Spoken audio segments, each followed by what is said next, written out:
she once was the pride of America. The best of You seem like kind of a retiring, mysterious person. The more I looked into it, the more I researched it. And being hit by the apparent wind as the ship sped. Gibbs held the record. And Gibbs's funnels were not only taller, they were blue on top and then the white and then the red. And the last thing I would mention is that they were so big they had to be Excited to announce in this coming year, Shipyard Publishing will publish Jim's SS United States book. or convert to a hospital ship. And when the horn sounded, the world was astounded at just how fast she made the trip.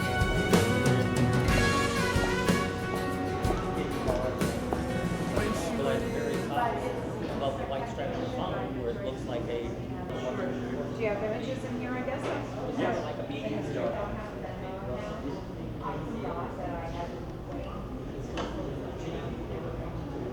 Keep the converted mirror in the purpose. Well, you know, yeah, well, the interesting thing is back then, all these transatlantic lines. Yeah, I looked in my documents that I had, and I didn't have any.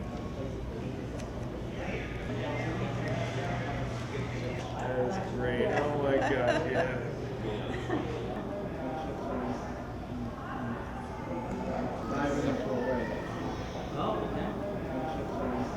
Welcome everybody. My name is Stanton Daywalt, as you already know. I've been following the ship since 1989, when I lived in Virginia Beach, and then followed it from 89 to 92, and then when she went overseas for asbestos remediation, I kind of lost track of her. But thanks to the Conservancy and Susan Gibbs, got back in touch with the ship, and again, thanks to Susan in 2019, I was able to go aboard, and after that tour, I got thinking to myself, there's got to be more people that know about the ship after she was laid up. So I started looking up these people's names and came across Jim's name in a newspaper article that I had. Found out, unfortunately, that he had passed away, but his widow was still alive, Debbie. I emailed her. We got to talking. She introduced me to Sam, who helped out Jim in the early days of the book. And then over COVID, me and him worked on it over email. I didn't meet Sam until October of last year, face to face. All the editing was just over email.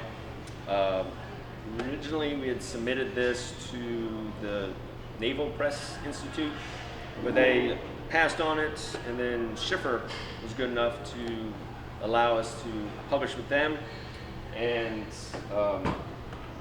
it's been quite a wild ride, quite a few positive reviews on Amazon, nearly 5 stars, and yeah, we just enjoy doing this. Debbie's, unfortunately, she wasn't able to come. Sam, being in his 80s, he wasn't able to drive up from Christiansburg, Virginia, so I'm here in their stead, and man, I just want to thank Susan for allowing me to go aboard, because if it hadn't been for her, I would not have looked up all these other people and found out about Jim and getting the book published. Tell us some of the most unexpected. Fascinating things you learned about the ship in the course of years. Well, actually, my favorite line in the book is about her steering gear ram. How the fact that and I got it from Steve Specs, that at full speed, full load draft, the rams could take the rudder from hard over to hard over, a distance of 70 degrees, going full speed ahead. Took 30 seconds. 30 seconds. In full astern, the rams needed 60 seconds to go from hard over to hard over. So that's, if you think about it, that's pushing tons and tons of water, which is just remarkable. And I mean, even though she looks a little on the rough side, she's actually still structurally sound. You know, there's no reason for anything to happen to the ship other than with the Conservancy plans for her. And things I didn't really think about. Stowaways, how the food was prepared, what it took to start up the engines, deck logs, when crew misbehaved, what happened to them.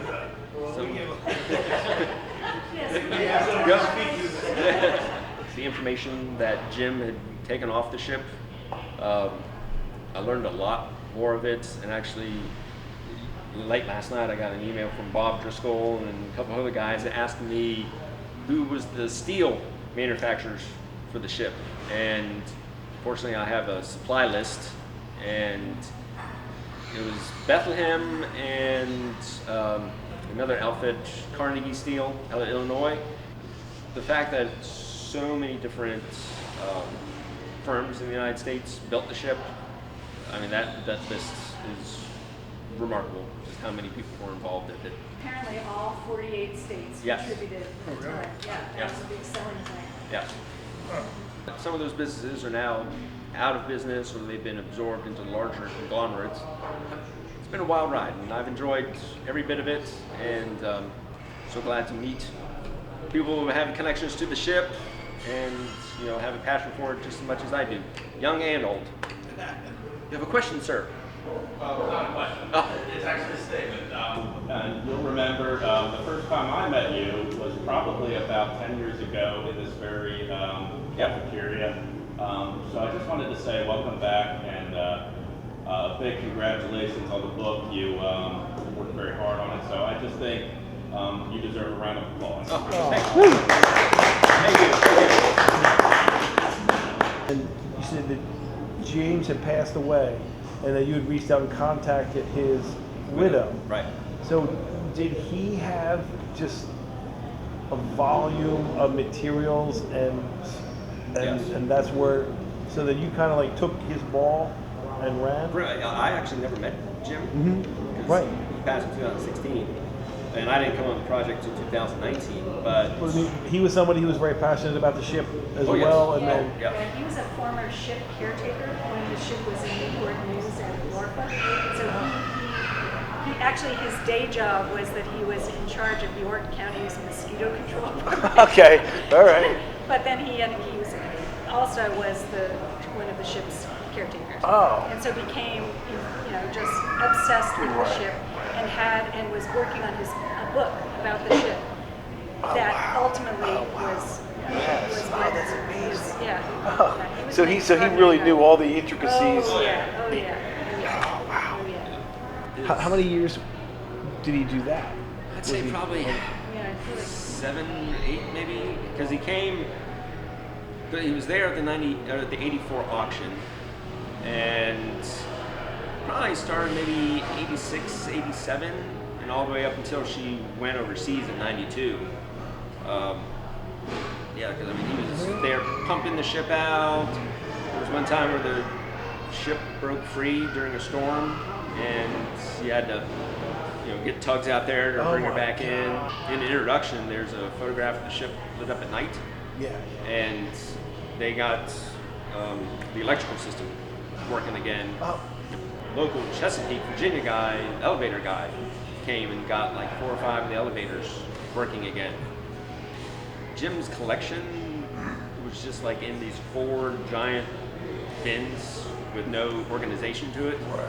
And I spent 2 months going through organizing it, removing rusty paper clips, rusty staples, trying to put it in some kind of order.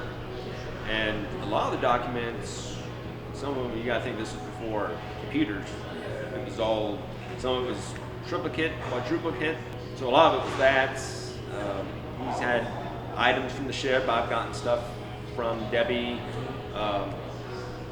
That sign and the cutting board, that comes from Debbie, that she has gifted me.